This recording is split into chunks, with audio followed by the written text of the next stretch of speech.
We're all going to die. There's no way of getting out of it. But take a step back. As they say, use your time wisely. Now, I'm not going to divulge too much into this. When it comes down to it, The key is living in the moment.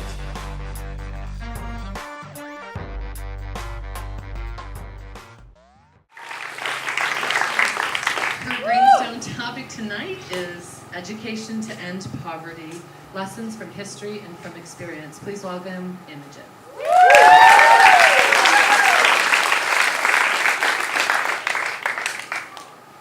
I was fortunate enough to grow up in an area where, like approximately 47% of the world's children, I had the opportunities to go to school. I grew up in a family surrounded by educators.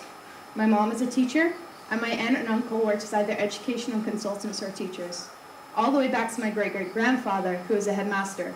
So naturally, education has always been a focal point in my life. I was influenced so much in my early years that by the age of 12, I decided that I too would like to become a teacher. However, this is only one of the things that I wish to do when I'm older. My other love is traveling and experiencing new cultures. And when I was younger, I was lucky enough to go to many different countries and experience many different cultures. However, unfortunately, this also included poverty. For my Greenstone project, I wanted to combine my two loves and answer the question whether education can be used as a pivotal tool to help combat poverty. So I started my journey by looking at what had already been done and was immediately disheartened. On YouTube alone, there were 433 results of TED Talks relating to education and poverty and the relationship that they share. But after living in a few different countries, experiencing different cultures, and seeing different people in unique jobs, I realized nothing has really been done to change the way we educate students in poverty, and whether it should only be confined to a conventional school setting. But first, we have to look at what causes poverty. How to break the cycle of poverty is so far an unanswerable question, because this has never really been done. There have been certain cases where entire cities of countries have come out of poverty due to rising industries or new leaders, but this is rare.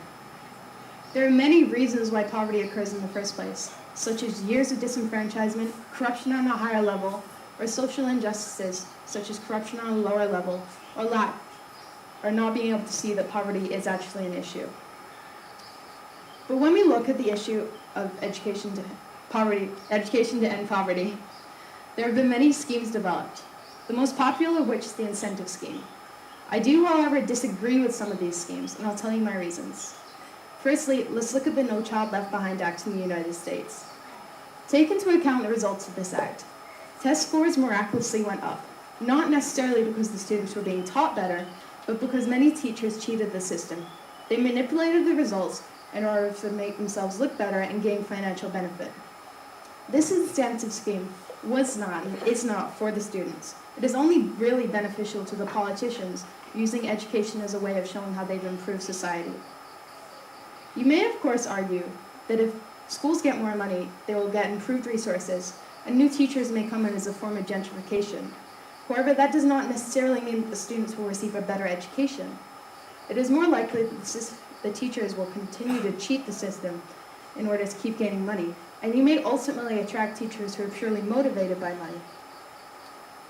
By creating incentive schemes for the school, you detract from the goal of educating and change it to getting good grades, so that the school can be rewarded and politicians can be credited with a successful scheme.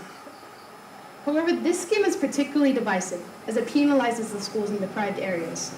It rewards the good schools, whilst ignoring the problems that many of the bad schools clearly face. It is much easier to be a good school in an affluent area, and much harder to achieve that status in a socially and economically challenged neighborhood. The schools in deprived areas have a much higher mountain to climb. They have external factors such as parental education and ambitions to contend with, as well as economic factors which affects a child's ability to access educational opportunities and experiences outside of school. Schools branded as bad are typically in socially deprived areas, simply because of the number of challenges faced by parents, students, and staff. The bad schools and students lose the funding that they need to meet the challenges that they face and improve their situation, whilst the average schools receive more and more funding every year, thereby facilitating continual opportunities for improved resources and success for both teachers and pupils. The incentive schemes need to be solely about the student's progress and not the absolute grade point average. This scheme should not be in the form of money for the school, nor benefit for the teachers. Instead, it should focus on reassuring the student and reflect the level of progress that a certain student can make at a certain school. Which begs the question, should good or bad schools be measured purely on their academic performance? If we are to create valued and valuable citizens, perhaps educators need to be measured on the added value they give to students. For example, involvement in community projects, commitment to sustainability, and the creation of open-minded, tolerant students who are able to problem solve.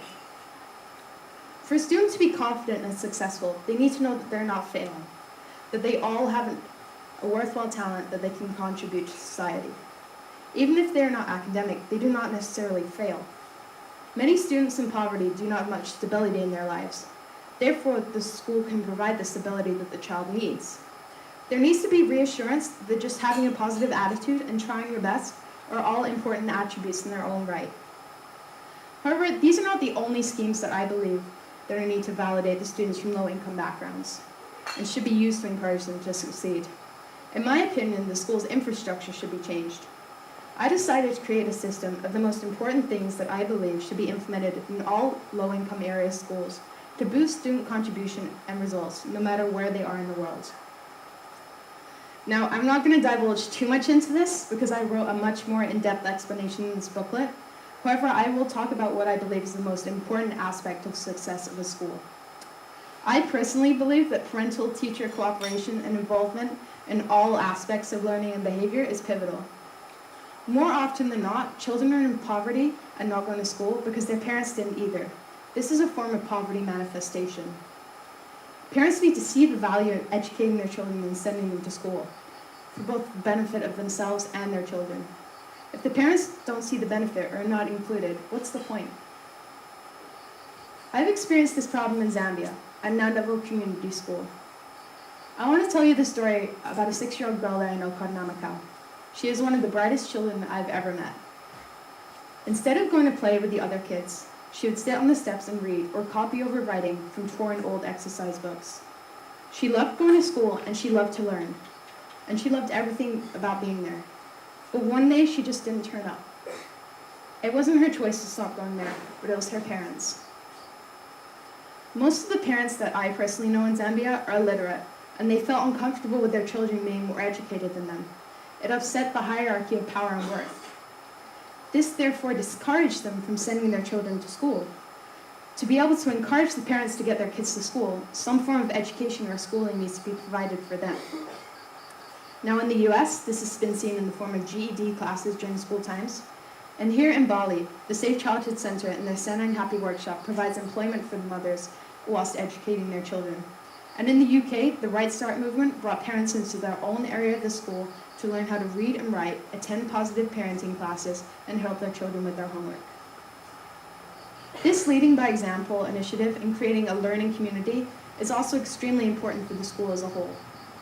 Schools, particularly new ones or ones in isolated areas, need a model to follow. This is why having twin schools can provide an opportunity for an exchange of good ideas and practice. Now, as a school, Green School is not twinned with another school, however, we are affiliated with some. In the past, we have had contact with another eco school in Brazil and the greenest school in Sulawesi, Asampe Duoblas Bulukumba. However, I believe the most interesting contact we've had with another school was when the students for the Center for Street Children came here. Not only were the students attentive and successful in class, but the teachers also learned new methods to gain their students' interest. But when it comes solely to the students, we need to create a positive school environment. In order for students to have good attendance, be motivated, and have confidence, they have to be comfortable and happy at school in the first place. I think this can be achieved in 3 steps: shared visions, positive relationships, and gratitude. It is hard, however, I believe the most pivotal to this is the vision. It is hard to obtain a goal without having a vision in the first place. And by having a vision that all of the parents, faculty, staff, and students share would not only boost the school community, but their ambitions as well. I think that redefining what education is pivotal to overcoming poverty. Now, usually in schools, you have a set curriculum of English, math, science, a language or two, a humanities, art, sports, and some electives. However, if you're growing up in rural Zambia, where there's demand for people to work in radio or phones, maybe studying this should be worked into your curriculum. Now, immediately I know this will have its critics, because it will most likely work people into very narrow channels and assign them to a certain particular industry. But isn't it better to already have knowledge of a job than not have any knowledge at all? If the opportunity is presented, should it really be taken? After all, having a well-paying job could mean a person or an entire family coming out of poverty and changing their lives for the better. So I've had experiences with many different schools between Bali, Zambia, London, Singapore, Brunei, but the problems that lots of different students face are the same. There is a lack of opportunity at home and at school, and also a lack of understanding of education as a whole. And it's easy to lose faith in something when it's as valuable as the education system is right now. Now, I know many people might claim that changing the education system is too expensive, that investing money into specialized programs would not be worth it. However, I disagree. In the United Nations in 1998, it would cost approximately $40 billion annually to offer basic education, clean water and sanitation, reproductive health for every woman, and basic health and nutrition to every person in every developing country. Now, let's put this figure in perspective. It is less than the US Navy's newest proposed aircraft carrier production program that will produce 3 ships and cost $42 billion. Although now in 2014, that figure is closer to $58 billion, it is still actually very obtainable. But there are, of course, as I've mentioned before, many cultural problems with new systems being put in place. It is important that there isn't a great white savior complex when approaching these issues.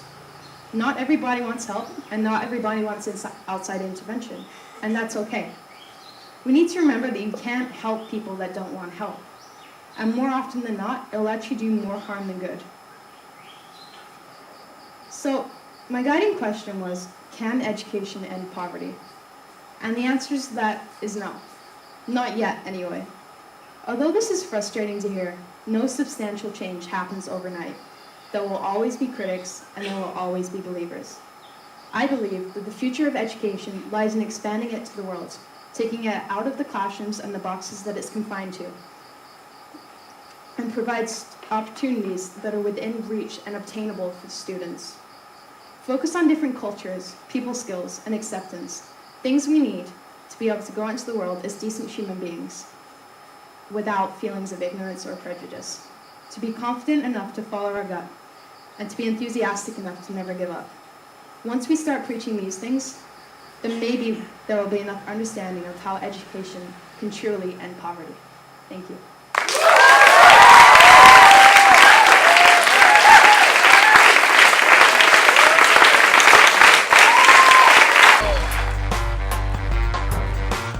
In the moment.